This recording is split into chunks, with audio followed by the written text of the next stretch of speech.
প্রিয় দর্শক, আসসালামু আলাইকুম। আজকের ভিডিওতে আমরা আলোচনা করব এক ভয়ঙ্কর সত্য নিয়ে, আর তা হচ্ছে দাজ্জাল সম্পর্কে। কে এই দাজ্জাল? সে দেখতে কেমন হবে? তার আগমন কবে হবে? তার ক্ষমতাই বা কিরকম হবে?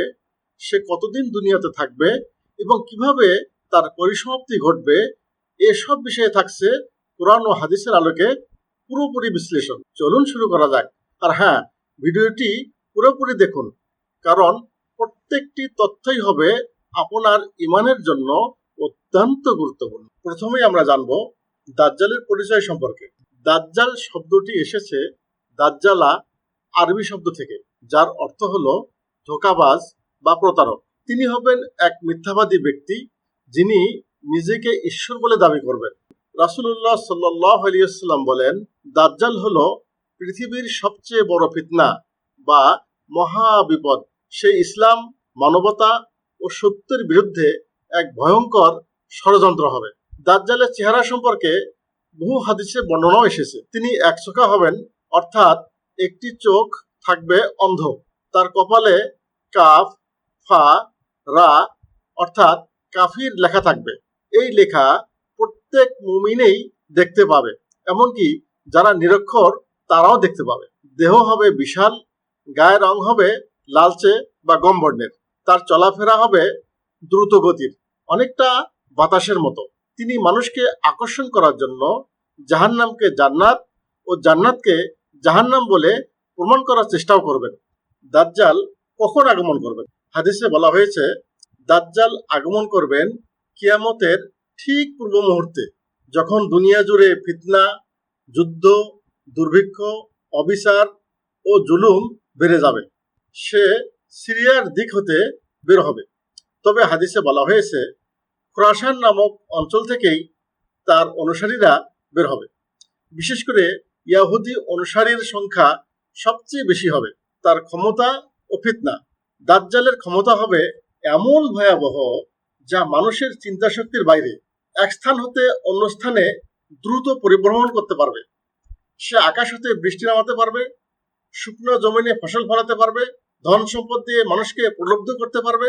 যারা তার কথা মানবে তাদের খাবার, পানি, সম্পদ সহ কাঙ্ক্ষিত সবই মিলবে। আর যারা তার কথা মানবে না তাদের অনাহারে রাখবে এবং শাস্তি দিবে। দাজ্জাল এক জনসমাবেশে গিয়ে মানুষকে তার প্রতি ঈমান আনার জন্য বলবে। এতে তারা ঈমানও আনবে। দাজ্জাল তাদের উপর বৃষ্টি বর্ষণ করার জন্য আকাশকে আদেশ দিবে। আকাশ বৃষ্টি বর্ষণ করবে, জমিন ফসল উৎপন্ন করবে এবং তাদের পশুপাল ও চতুষ্পদ জন্তুগুলো অধিক মোটা তাজা হবে এবং পূর্বের তুলনায় বেশি বেশি দুধও প্রদান করবে। অতঃপর অন্য একটি জনসমাজে গিয়ে মানুষকে তার প্রতি ঈমান আনয়নের জন্য আহ্বান জানাবে। লোকেরা তার কথা প্রত্যাখ্যান করবে। দাজ্জাল তাদের নিকট থেকে ব্যর্থ হয়ে ফেরত আসবে। এতে তারা চরম অভাবে পড়বে। তাদের ক্ষেত খামারে চরম ফসল হানি দেখা দেবে। দাজ্জাল পরিত্যক্ত জমিকে বলবে তার নিচে লুকায়িত গুপ্তধন সমূহ বের করে আনতে। সেই গুপ্তধনগুলো বের হয়ে মৌমাছির দলের মতো দাজ্জালের পিছনে পিছনে চলতে থাকবে। দাজ্জালের এক হাতে থাকবে জান্নাত আর এক হাতে থাকবে জাহান্নাম। হাদিসে এসেছে, সে এক যুবককে হত্যা করবে এবং আবার জীবিত করবে। এইভাবে সে নিজেকে ঈশ্বর বলে প্রমাণ করার চেষ্টা করবে। তবে প্রকৃত ঈমানদাররা জানবে সে মিথ্যাবাদী। হযরত মুহাম্মদ সাল্লাল্লাহু আলাইহি ওয়াসাল্লাম বলেন, দাজ্জাল বের হয়ে মদিনার দিকে অগ্রসর হবে। যেহেতু মদিনায় দাজ্জালের প্রবেশ নিষেধ, তাই সে মদিনার নিকটবর্তী একটি স্থানে অবস্থান করবে। তার কাছে একজন মুমিন লোক ভ্রমণ করবেন। তিনি হবেন ওই জামানার সর্বোত্তম মুমিন। দাজ্জালকে দেখে তিনি বলবেন, আমি সাক্ষ্য দিচ্ছি যে তুমি সেই দাজ্জাল, যার সম্পর্কে রাসূলুল্লাহ সাল্লাল্লাহু আলাইহি ওয়াসাল্লাম আমাদেরকে সাবধান করেছেন। তখন দাজ্জাল উপস্থিত মানুষকে লক্ষ্য করে বলবেন, আমি যদি একে হত্যা করে আবার জীবিত করতে পারি, তাহলে কি তোমরা আমার ব্যাপারে কোনো সন্দেহ পোষণ করবে? লোকেরা বলবে, না। তারপর সে উক্ত মুমিনকে হত্যা করে পুনরায় জীবিত করবে।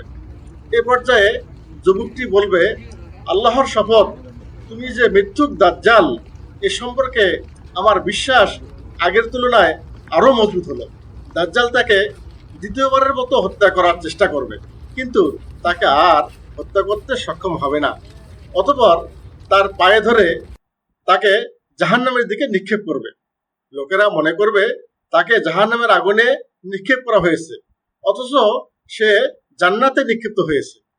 নবীজি সাল্লাল্লাহু আলাইহি ওয়াসাল্লাম বলেন, এই ব্যক্তি হবে পৃথিবীতে সেদিন সবচেয়ে মহা সত্যের সাক্ষ্যদানকারী।